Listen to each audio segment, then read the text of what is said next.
अब एक्सरसाइज 5.5 इसमें है समकोण त्रिभुज के बारे में पढ़ेंगे हम। तो समकोण त्रिभुज क्या होता है, जिसमें कि एक कोण क्या होता है 90 डिग्री का होता है, उसे समकोण त्रिभुज बोलते हैं। जैसे कि ये इनमें एक कोण यह है 90 डिग्री का है, तो ये क्या हो गया हमारे पास समकोण त्रिभुज हो गया। ये है 90 डिग्री का कोण और एक ये है 90 डिग्री का, ये है 90 डिग्री का, तो ये क्या हो गया समकोण हो गया हमारे पास। तो अब इससे रिलेटेड कुछ फर्में दी गई हैं इसमें। तो इसमें क्या दे रखा है कि यदि किसी समकोण त्रिभुज के शीर्ष से कर्ण पर लंब डाला जाए तो इन दोनों ओर बने त्रिभुज समरूप त्रिभुज होते हैं, तो यह परस्पर समरूप होते हैं। तो क्या बोल रहा है कि हमारे पास जैसे कि हमारे पास कोई एक क्या है समकोण त्रिभुज है। तो जैसे कि ये हमारे पास कोई एक समकोण त्रिभुज हो गया। ये बोल रहा है कि हमारे पास इस वाली प्रमेय के अनुसार कि कोई हमारे पास समकोण त्रिभुज है, ये 90 डिग्री का कोण है।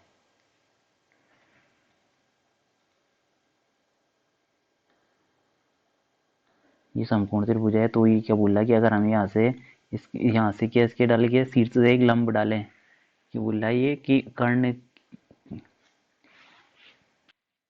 बोल रहा है कि कर्ण के समकोण वाले शीर्ष, तो समकोण वाला शीर्ष कौन सा है, ये 90 डिग्री कोण है, यानी समकोण वाला शीर्ष ये हो गया। तो शीर्ष से अगर हम लंब डालें किस पर,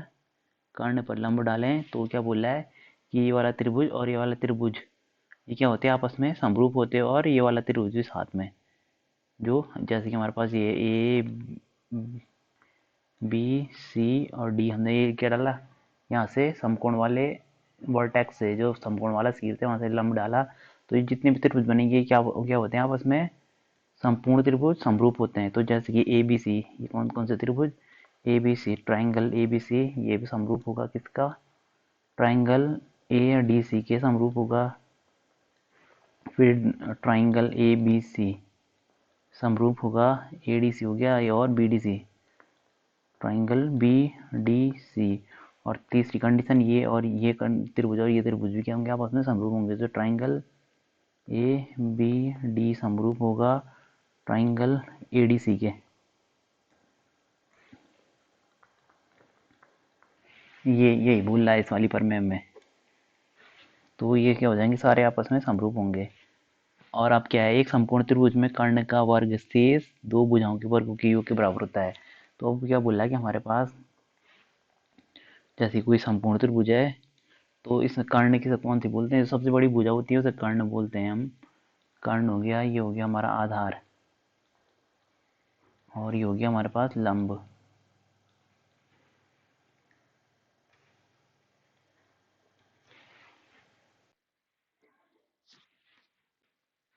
इंग्लिश में से क्या बोलते हैं, इसे बोलेंगे हम बेस यानी आधार, और ये होता है कर्ण, इसे बोलते हैं हाइपोटेन्यूज। ये हो गया हाइपोटेन्यूज और ये हो गया अल्टीट्यूड। तो लंब को बोलता है अल्टीट्यूड, आधार को बेस, और हाइपोटेन्यूज यानी कि कर्ण। तो सबसे बड़ी भुजा होगी अगर समकोण त्रिभुज है तो क्या होती है, हमारी कर्ण होती है हमेशा। तो अब सेकंड वाली प्रमेय के हिसाब से क्या बोल रहा है कि हमारे पास जो कर्ण का वर्ग होता है, जो हमारे पास कर्ण का वर्ग है वो अन्य दो भुजाओं के वर्ग के बराबर होगा, यानी कि लंब का वर्ग धन आधार का वर्ग। तो इन दोनों भुजाओं के वर्ग के योग के बराबर होता है हमारा, जो सेकंड वाली प्रमेय के आधार पर यही बोल रहा हूँ। तो इसे बोलते हैं पाइथागोरस प्रमेय। ये हमने अभी यूज की थी कुछ सवालों में। तो ये है वो प्रमेय, पाइथागोरस प्रमेय। तो इसको हमने यूज करना है बहुत क्वेश्चनों में अब। तो ये यही चैप्टर है, राइट एंगल ट्राइंगल यानी कि समकोण त्रिभुज। अब देखो इस प्रमेय को सिद्ध कैसे करेंगे हम। तो जो हमारे पास कर्ण का वर्ग है, इस वाली प्रमेय को तो हमें क्या सिद्ध करना है कि जो हमारे पास कर्ण का वर्ग है, हमें सिद्ध करना है कर्ण का वर्ग अन्य दो भुजाओं के वर्ग के योग के बराबर होगा। कर्ण का वर्ग बराबर होगा हमारा आधार का वर्ग, यानी कि इस आधार का वर्ग प्लस लंब का वर्ग। तो हमने ये प्रमेय को सिद्ध करना है। तो देखो कैसे करेंगे। तो ये हमारे पास सबसे पहले इसने क्या बोला कि ए बी सी एक समकोण त्रिभुज है। तो जब ये ए बी सी एक समकोण त्रिभुज है, तो यानी कि हमारे पास, और बी क्या बोला, बी एक समकोण है। तो बी क्या है हमारे पास, ये हो गया हमारा समकोण ये। तो ये समकोण त्रिभुज है हमारे पास। तो अब इसमें क्या बोल रखा है कि अब हमने अभी ये इस वाली प्रमेय में पढ़ा था, ये वाली प्रमेय में, कि हमारे पास जब भी समकोण त्रिभुज से समकोण त्रिभुज होगा, उसके जो लंब, जो कौन सा, जो जिसमें 90 डिग्री का कोण है, उस वाले उस वाले शीर्ष से अगर हम क्या लंब डालें, किस पे, इस जो कर्ण पे जो लंब डालें, यानी कि जो कर्ण, ये जो सबसे बड़ी भुजा है, उस पर लंब डालेंगे, तो वो भी क्या होते हैं, जो जितने भी त्रिभुज बनते हैं इसमें, ये क्या होते हैं, आपस में समरूप होते हैं। यही तो बोला था इसने, ये सारे त्रिभुज क्या होंगे, आपस में समरूप होंगे। कौन कौन से त्रिभुज हैं वो, A D C, A D, ये वाले बी डी सी, और ए डी बी, और ए बी सी, ये सारे आपस में क्या होंगे, समरूप होंगे। मैं देख के लग रहा है हमें कैसे होंगे समरूप। अगर हम इससे यार इसमें देखें, अगर हम त्रिभुज ए डी बी और किस में देखेंगे, बी डी सी में देखेंगे, तो कौन कौन से कैसे हो रहे हैं समरूप। तो हमारे पास सबसे पहले तो हमारे पास 90 डिग्री का कोण है दोनों में, इधर भी 90 है, इधर भी 90 है। तो एक तो ये है 90 डिग्री का कोण है सब में, तो एंगल डी दोनों कॉमन है, एंगल डी। अगर हम इस त्रिभुज को समरूप करना चाहें, एक तो ये हो गया। पहले इसे लेते हैं, पहले ये वाले त्रिभुज, पहले हम ये त्रिभुज ले रहे हैं, कौन से, पहले हमने ये वाला त्रिभुज लिया और बाकी एबीसी त्रिभुज लिया एक साथ में इसके। तो अब हमें क्या दिख रहा है इसमें, हमारे जो हमारे पास, अगर हम किसको समरूप करना चाह रहे हैं, ट्राइंगल ए बी सी और ट्राइंगल ए डी सी को, अगर हम समरूप ए बी सी को, अगर ए बी डी को अगर हम समरूप सिद्ध करना चाहें, तो सबसे पहले तो इसमें क्या दिख रहा है हमारा ए बी सी है, तो ये वाला कोण कोण तो हमारा क्या होगा, कॉमन होगा। तो यानी कि सबसे पहले तो हो गया हमारे पास एंगल ए बराबर एंगल ए, क्योंकि ये कॉमन है हमारा, तो ये हो गया उभयनिष्ठ। फिर हमारे पास ए बी सी में तो 90 डिग्री का कोण है, तो ट्राइंगल बी बराबर ट्राइंगल इस वाले ए बी डी वाले का ट्राइंगल डी। तो ये क्या होंगे आपस में, ये क्या है, ये दोनों 90 डिग्री के कोण है हमारे। ये क्या है हमारे पास, 90 डिग्री का कोण। तो हमारे पास कौन सी प्रॉपर्टी लग गई, ए वाली प्रॉपर्टी लग गई। तो यानी कि ये समरूप हो गई ये वाली कंडीशन। और अब फिर है, अब अगर हम किन दो त्रिभुज को करना चाहें, ये तो हो गया हमारे समरूप। अब अगर हम करना चाहें ट्राइंगल ए बी सी को, ट्राइंगल ए बी सी को किसके समरूप करना चाहें, ट्राइंगल बी डी सी से। तो ट्राइंगल बी डी सी, तो अगर बी डी सी से हम समरूप करना चाहें, तो सबसे पहले बी डी सी का है बी, अब की बार है हमारा कौन सा वाला त्रिभुज, ये है ट्राइंगल बी डी सी। इस वाले ट्राइंगल को ए बी सी से समरूप करना चाहेंगे, तो कैसे होगा ये। तो सबसे पहले इसमें क्या दिख रहा है हमें, दोनों जो बी डी सी, ये जो ए बी सी है, बी डी सी में दोनों ये वाला कोण क्या है, कॉमन है। ये क्या है हमारा उभयनिष्ठ। तो ये तो हमारा उभयनिष्ठ है। और इसमें भी क्या दिख रहा है, 90 डिग्री, यहाँ भी एंगल बी और एंगल डी दोनों में, दोनों क्या है 90 डिग्री का कोण है। तो हमारी कौन सी प्रॉपर्टी आ गई है, समरूपता की। तो ये वाली प्रॉपर्टी आ गई हमारे पास एंगल एंगल वाली, यानी कि कोण कोण वाली समरूपता लग गई इसमें। तो यानी कि हमारे पास जब ये ए बी सी दोनों के समरूप हो रहा है, तो यानी कि तीनों, ये तीनों एंगल है हमारे पास, तीनों जो त्रिभुज हैं वो आपस में क्या हो जाएंगे, समरूप हो जाएंगे। ए बी डी समरूप होगा ट्राइंगल बी डी सी के। तो ये वाली प्रमेय भी हमारी सिद्ध हो गई। ये हो गई ना ये वाली प्रमेय सिद्ध। ये तो बोला था कि जितने भी, अगर हम वो कौन से वाले थे, जहाँ जिसमें समकोण बन रखा है, यानी कि 90 डिग्री कोण बनाया, उसके शीर्ष से अगर हम लंब डालेंगे, तो जितने भी त्रिभुज बनेंगे वो क्या होंगे, आपस में समरूप होंगे। तो ये तो हमने पहली प्रमेय तो सिद्ध कर ली हमने, ये प्रमेय हमने सिद्ध कर ली। और अब हम क्या करेंगे, कौन सी प्रमेय सिद्ध करेंगे, अब हम ये वाली प्रमेय सिद्ध करेंगे इसे। तो देखो कैसे होगा ये, तो सबसे पहले तो हमारे पास ये त्रिभुज है, यहाँ पे 90 डिग्री का कोण है, इसने बोल लगा इसमें। हमने ये बीडी की रचना, सबसे पहले हमने रचना क्या की कि हमने लंब डाल दिया बीडी किस पर, बीडी लंब ले लिया हमने एसी पर। ये हमने लंब ले लिया तो ये पड़ गया हमारा लंब, तो यानी कि ये भी 90 डिग्री का कोण हो गया। अब हमें पता है कि अभी हमने क्या सिद्ध किया था कि हमारे पास एंगल, एंगल की ट्राइंगल, जो हमारे पास त्रिभुज है ए बी डी किसके समरूप है, ट्राइंगल ए बी सी के समरूप है। हमने ये पढ़ा था, ए बी सी के इस ट्राइंगल के समरूप हो गया। तो अगर ये समरूप है, अगर ये समरूप है तो अब हमारे पास क्या हो जाएगा, ए बी भुजा और ए बी भुजा। तो अब हमारे पास कौन से होंगे, कौन कौन से, जो ट्राइंगल ए बी सी, तो ये वाला बड़ा वाला ट्राइंगल है जो हमारा, जो बड़ा वाला ट्राइंगल है ए बी सी सबसे बड़ा, और ये किसके साथ समरूप है, ये वाले ट्राइंगल के साथ समरूप है हमारा। तो अब जब ये इसके साथ समरूप है तो अब हम क्या लिख सकते हैं, भुजाओं का अनुपात तो बराबर होगा ना, क्योंकि समरूप है तो क्या लेंगे हम, भुजाओं का अनुपात होगा हमारे पास A B upon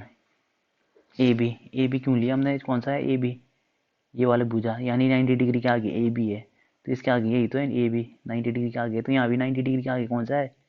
A B वाले त्रिभुज में ए सी तो है अपॉन में, तो अपॉन में ए सी बराबर, अब कौन सा त्रिभुज कॉमन किया था हमने, ये वाला त्रिभुज तो कॉमन किया था दोनों में, तो इसके सम्मुख कोण कौन सा है, ए बी डी में, ए बी डी में बी डी भुजा,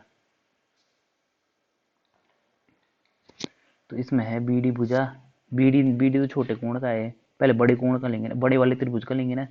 तो बड़े वाले त्रिभुज का इसके सम्मुख कोण कौन सा है, बी सी तो है, और ये ट्राइंगल, इसमें ट्राइंगल ए में, ट्राइंगल ए बी सी में, तो बी सी भुजा हो गई ये, बी सी की ए सी भुजा। एक बार से दोबारा देखते हैं, एक बार गड़बड़ हो रहा है, तो सबसे पहले हम ए बी डी में देखेंगे ना, तो ट्राइंगल ए बी डी कौन सा पकड़ी हमने, ए बी डी लिया सबसे पहले, तो ए बी डी कौन सा है, ए बी डी यानी कि त्रिभुजी वाला। तो सबसे पहले हमने 90 डिग्री वाले कोण को पकड़ा, 90 डिग्री का कोण कौन सा है इसमें ए बी डी में, तो ये है, तो इसके सम्मुख भुजा कौन सी है, ए बी, और इसका 90 डिग्री का कोण, क्योंकि इसके साथ समरूप में ना ये बड़े वाले त्रिभुज के साथ ए बी सी के साथ, तो ये 90 डिग्री के सम्मुख भुजा कौन सी है, ए सी तो है, बराबर। अब हमने कौन सा कोण पकड़ लिया, ये कॉमन वाला कोण कौन सा है, ये वाला, तो इसके सम्मुख भुजा कौन सी है, छोटे वाले कोण की, ए बी डी की, तो ए बी डी के सम्मुख भुजा है बी डी, अपॉन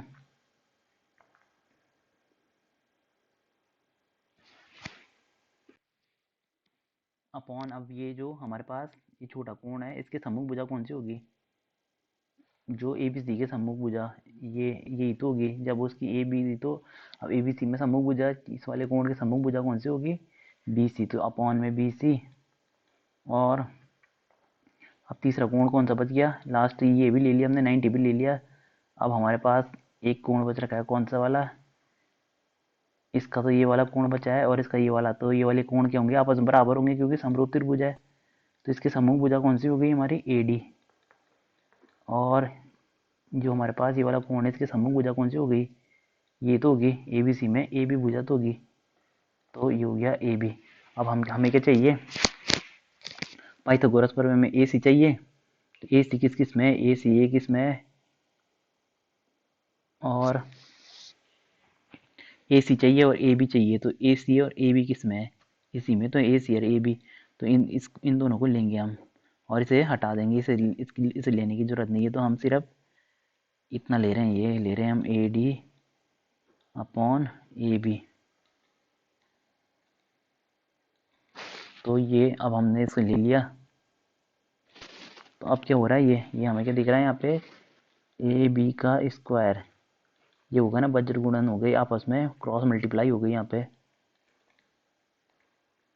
तो और ये हो जाएगा A D into A C, तो ये मान लिया हमने समीकरण 1, अभी समीकरण 1 मान ली। अब हम दूसरा कौन सा त्रिभुज ले रहे हैं, अब ले रहे हैं हम ट्राइंगल बी डी सी, और फिर ले रहे हैं ट्राइंगल इसके साथ, ट्राइंगल कौन सा, ट्राइंगल बी डी सी हो गया, ट्राइंगल बी डी सी और समरूप होगा तीनों, क्योंकि तीनों त्रिभुज समरूप है, तो समरूप किसके है,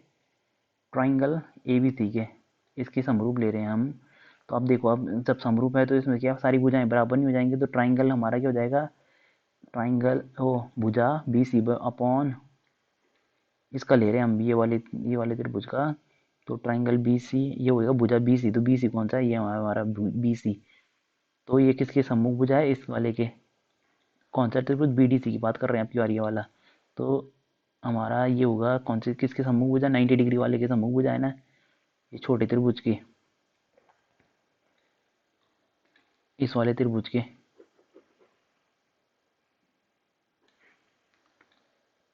तो कौन सी भुजा बी सी, तो बी सी भुजा किसकी है, 90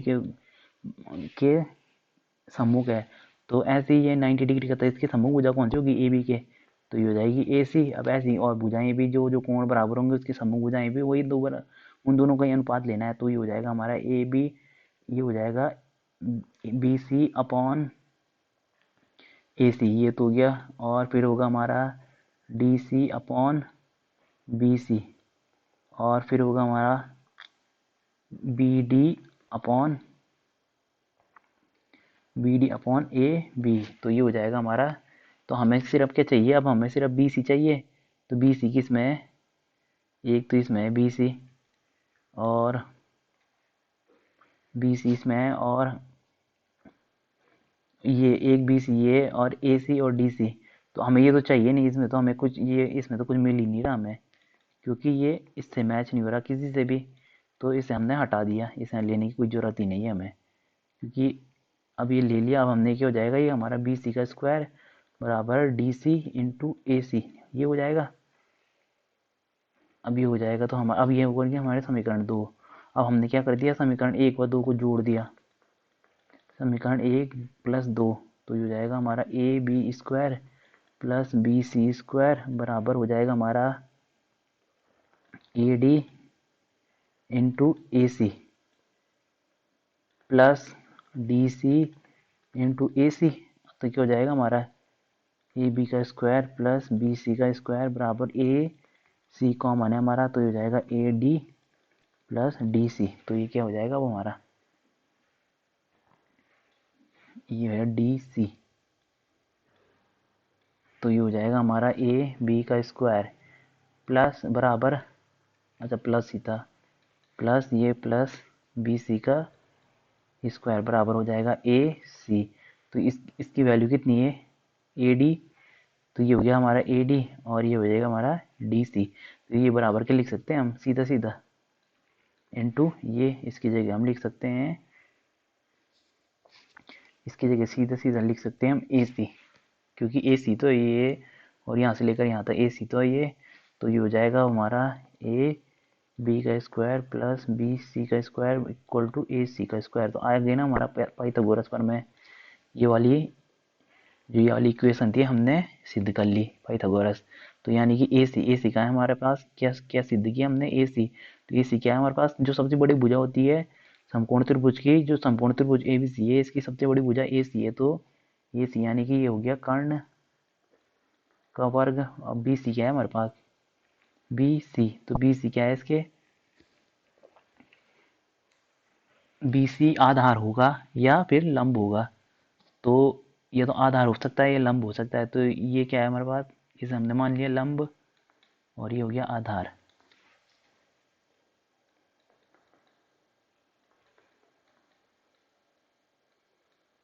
तो ये हमारे पास सिद्ध हो गई है थ्योरम।